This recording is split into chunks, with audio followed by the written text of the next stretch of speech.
বিশ্বনাথ ওসমানী নগর প্রবাসীদের উদ্যোগে সিলেট ২ আসনের এমপি পদপ্রার্থী মাওলানা মোহাম্মদ মুনতাসির আলীর সমর্থনে ব্রিস্টলে এক সভা অনুষ্ঠিত হয়েছে। বিস্তারিত জানাচ্ছেন আমাদের ব্রিস্টল ও সাউথ ওয়েস্ট প্রতিনিধি মোহাম্মদ কবির আলী।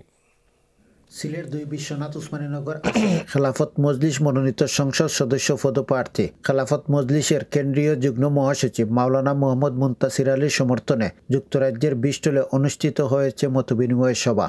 ব্রিস্টল ও সাউথ ওয়েস্টে বসবাসরত প্রবাসী বিশ্বনাথ ওসমানী নগরবাসীর উদ্যোগে গত ৫ অক্টোবর রবিবার ব্রিস্টলের স্থানীয় তারমারিক রেস্টুরেন্টে এ মতবিনিময় সভা অনুষ্ঠিত হয়।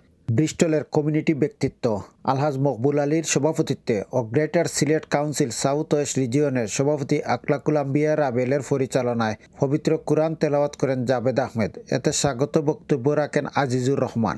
এছাড়াও সবাই বক্তব্য রাখেন মুফতি তাজুল ইসলাম, সভাপতি খেলাফত মজলিস ইউকে নর্থ শাখা, সহসভাপতি মাওলানা আমিরুল ইসলাম চৌধুরী, আলহাজ আব্দুল গনি, সাধারণ সম্পাদক এনামুল হাসান সাব্বির, যুগ্ম সাধারণ সম্পাদক আফম সুহাইব। আরও বক্তব্য রাখেন সমরুল হক, মখলিস মিয়া, কামরুল ইসলাম, আব্দুল ওয়াহিদ, হাবিবুর রহমান, সৈয়দ আবু সাইদ আহমেদ, ফখরুল ইসলাম সহ আরও অনেকে। সভায় প্রধান অতিথির বক্তব্যে মোহাম্মদ মুনতাসির আলী বলেন, নির্বাচন ফেব্রুয়ারির প্রথমার্ধে হোক, তবে আইনশৃঙ্খলা পরিস্থিতির উন্নতি, লেভেল প্লেয়িং ফিল্ড, জন আকাঙ্ক্ষা হচ্ছে জুলাই সনদ বাস্তবায়ন করে নির্বাচনের অ্যারেঞ্জমেন্ট করা। আমরা উচ্চকক্ষে ভোটের সংখ্যানুপাতিক হারে সদস্য নির্বাচনের জন্য আমাদের দল একমত। আর বাংলাদেশের রাজনৈতিক পরিস্থিতিতে নিম্নকক্ষে আমরা পিয়ার চাই না। Mohammad Kabir Ali, Channel S News, Bristol.